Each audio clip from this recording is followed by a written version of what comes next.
Olha, se a gente for falar de um marco, um verdadeiro ponto de virada para a segurança do trabalho na construção civil aqui no Brasil, esse ano é 1995. Foi ali que a famosa NR18 passou por uma reformulação, nossa, uma reformulação gigantesca, que mudou completamente o jogo nos canteiros de obras. E é exatamente sobre isso que a gente vai conversar. Vamos mergulhar nessas mudanças históricas que, de verdade, criaram um novo paradigma de segurança. Para a gente entender o tamanho dessa revolução, primeiro a gente precisa voltar um pouco e entender a crise que fez ela ser tão necessária. Pensa só, meados dos anos 90. O cenário era, para dizer o mínimo, alarmante. A construção civil não era só um pilar da economia, não. Era uma das indústrias mais perigosas do país. Os números de acidentes, de doenças, eram simplesmente insustentáveis. Algo precisava ser feito. E rápido. Então, a pergunta que não queria calar era essa. Diante de um quadro tão, mas tão grave, como é que se vira esse jogo? A resposta, como a gente ia descobrir, não estava em pequenos ajustes, em remendos. A solução era uma reformulação completa da norma que acabaria se tornando um dos maiores marcos para a segurança e saúde no trabalho no Brasil. Bom, vamos mergulhar de cabeça nessa história. Nosso roteiro aqui é bem direto. Primeiro, vamos entender o cenário que gritava por mudança.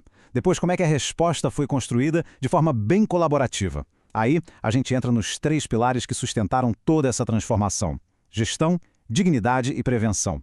E, por fim, vamos amarrar tudo isso e entender o legado que essa reforma de 95 deixou para todos nós. Vamos lá, vamos voltar no tempo para pegar bem o contexto. Antes dessa grande reforma, a necessidade de mudar não era só uma ideia, não era uma sugestão. Era uma urgência, uma necessidade que vinha da realidade perigosa dos canteiros de obras daquela época. Uma coisa importante, a NR18 não nasceu em 95, né? Ela foi criada lá em 78, teve uma alteração em 83. Ela já existia. Só que, com a tecnologia avançando e os problemas de segurança insistindo em acontecer, ficou muito claro que só uns ajustezinhos não iam resolver. Em 1994, o diagnóstico foi certeiro. Era preciso começar do zero, fazer uma reformulação completa. Agora, a forma como essa nova norma foi criada foi tão importante quanto o conteúdo dela. A resposta para a crise não veio de cima para baixo, imposta.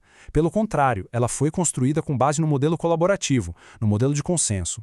E essa foto aqui, ela mostra o lado humano por trás de toda essa mudança. A reformulação não foi só um ato burocrático, sabe? Ela foi conduzida por esse pessoal aí, profissionais super dedicados da Fundacentro e da fiscalização do trabalho. Foi um esforço conjunto para tirar as ideias do papel e criar uma norma que realmente funcionasse na prática.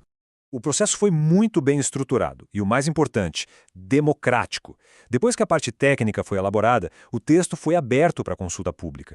Mas o passo decisivo mesmo foi a reunião tripartite. Pensa só nisso: governo, empregadores e trabalhadores, todos sentados na mesma mesa, negociando cada vírgula até chegar a um consenso. A nova NR18 não foi uma imposição, ela nasceu desse diálogo. Então vamos entrar agora no primeiro dos grandes avanços da reforma de 95. A mudança aqui foi de mentalidade. Foi a introdução de uma nova filosofia de como gerenciar e supervisionar a segurança. E no coração dessa nova filosofia nasceu uma sigla que todo profissional da área conhece muito bem: o PCMAT. Para a época, gente, isso foi um conceito, nossa, revolucionário. Ele simplesmente obrigou as empresas a pararem de só apagar incêndio e a começarem a planejar a segurança de forma proativa. A ideia era poderosa. Em vez de reagir a acidentes, a segurança tinha que estar no DNA do projeto desde o primeiríssimo dia. E essa estratégia de gestão tinha 2 frentes bem inteligentes. No nível micro, ali no dia a dia, o PCMAT era a ferramenta de campo. E no nível macro, para garantir que a norma ia ser aplicada e continuar melhorando, foram criados comitês permanentes, o nacional e os regionais, usando aquele mesmo modelo tripartite que deu tão certo. Além do planejamento, a norma trouxe outras obrigações que foram cruciais para aumentar a transparência e a responsabilidade. Primeiro, a criação dos comitês que a gente acabou de ver. Segundo, a comunicação prévia do início da obra. Isso permitia que a fiscalização soubesse onde o trabalho estava rolando. E terceiro, a notificação de acidentes, criando um histórico essencial para a gente entender os riscos e evitar que eles se repetissem. Esses 3 pontos juntos deram um poder de fogo enorme para a fiscalização. Agora, vamos para o segundo pilar. E esse aqui talvez seja a mudança mais visível, mais humana de toda a reforma: a criação de padrões mínimos de bem-estar e condições de vida dignas para os trabalhadores no canteiro. A reforma de 95 basicamente criou a obrigatoriedade das áreas de vivência. Isso queria dizer que, a partir dali, todo o canteiro de obras precisava ter uma estrutura mínima para garantir a dignidade básica das pessoas. Deixou de ser um "se der a gente faz" para se tornar uma exigência da lei. E para se ter uma noção do nível de detalhe, a norma foi muito específica. Ela estabeleceu, por exemplo, a proporção de um chuveiro para cada 10 trabalhadores. Pode parecer um detalhe pequeno, né? Mas é justamente esse requisito assim bem tangível que simboliza a gigantesca mudança de mentalidade. A dignidade do trabalhador passou a ser uma prioridade que podia ser medida. E agora, vamos analisar o último conjunto de avanços que foram essenciais, focados em duas coisas: capacitar os trabalhadores e resolver um problema novo que vinha com o crescimento das cidades, a construção de prédios cada vez mais altos. A norma tornou a capacitação algo obrigatório. Ponto.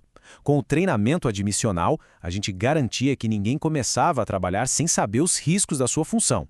E com o treinamento periódico, a gente garantia que a cultura de segurança era reforçada o tempo todo durante a obra inteira. E com as cidades crescendo para cima, um desafio novo apareceu. Como é que a gente transporta os trabalhadores de forma segura e eficiente em prédios que não paravam de ficar mais altos?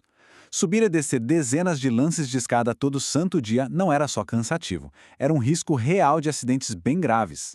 A resposta da reforma de 95 para isso foi clara, direta e reta. Tornou-se obrigatório instalar pelo menos um elevador de passageiros em obras com 12 ou mais pavimentos. Simples assim. Uma medida que teve um impacto direto na segurança e, claro, na produtividade. Certo. Então, depois de tudo isso, qual foi o verdadeiro legado? O que realmente ficou depois da poeira de 1995 baixar? O ponto-chave é este aqui. A reforma de 95 foi uma virada de chave na filosofia. A NR18 deixou de ser um simples checklist, sabe? Uma lista de regras para cumprir por obrigação.